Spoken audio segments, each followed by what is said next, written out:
Hello mga kamamshi, dito na naman ako. Pagpasensyahan nyo na, ang suot ko ay isang suot lang po yan dahil isang video po ito sa isang araw. Ngayon, habang naglalaga ako ng labong, andito maggugulay ako ng aking gulay na galing sa aking garden. O ayan o, ampalaya. Ito. Yun, yung kanina na ipinakita ko. Ampalaya, talo, ay okra at sitaw na ilang piraso. Maggugulay tayo mga kamamshi.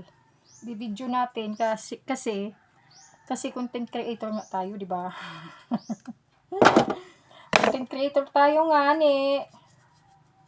So, bawat kibot, video, is walay nanonood. Bakit ba? Hala. Sige lang. Magbabiral gyap ini. Timan ila singpat ka. Timan ila liling. Magbabiral gyap ini mga video. Ora nga dit pag-uba na mo hindi ka manggod dyan na nakasweldo. Bano na nga ni.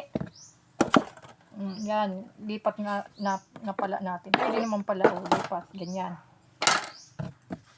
Iwain natin to ng wag masyadong maliliit. Tamang laki lang kasi halo-halong gulay to ba, parang pakbit. Pero may talong na ako doon, bunga.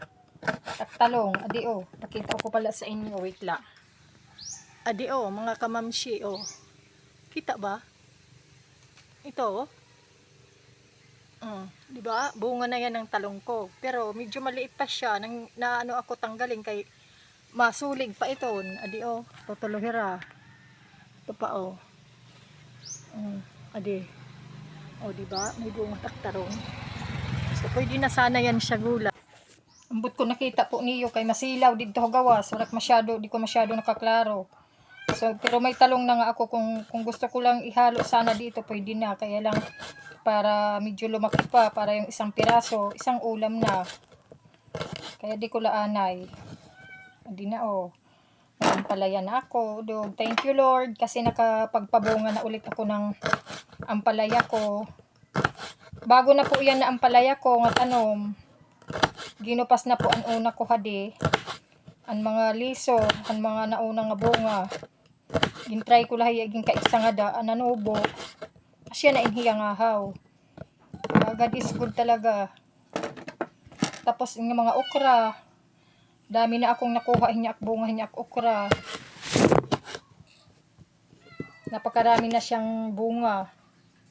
Talaga. Sulit na ang ano diyan.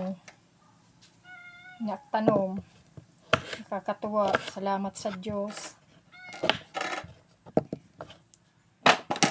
Sana sa mga nakakanood din itong mga videos ko, sa mga nakakakita ng mga tanim ko sa labas, ma-inspired na lang maninala kung kamuhit iyo nakikita kay gisasakripisyuhan ko man ito san o maging maayos iti itsura.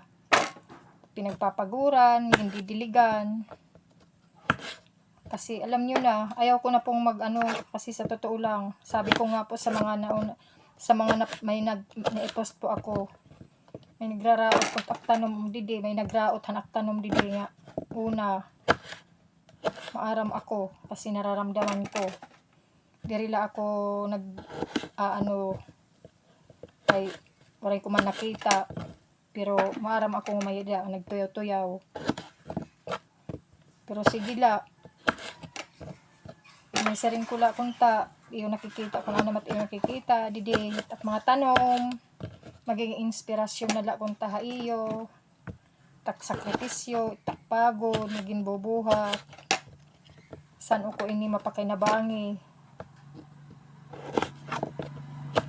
Yan. Libre na ako, gulay.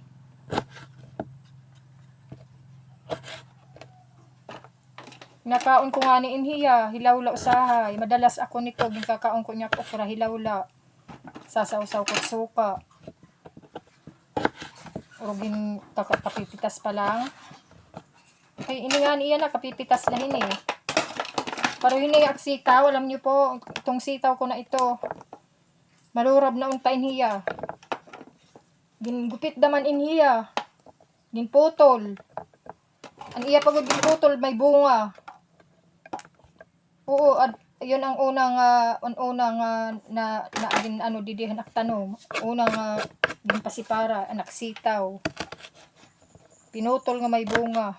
Pero ginhayaan ko lang marawat gid habuot pero hinayaan ko la. Ang sumunod anak opo nga anak mga sili, mga talong dito. So yan na lang natin. Si Lord na bahala. Kahit papaano naman may natitira pa rin, nakakapaggulay pa rin ako. Di pa rin ako pinababayaan ng Diyos. So yan lang po mga kamamshi. Oh, di ba? Gulay na. May sitaw, may ampalaya.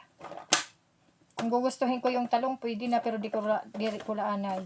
So yan lang po. Talong, okra, ampalaya, okra at sitaw. Gulay na. Bye-bye. Thanks for watching.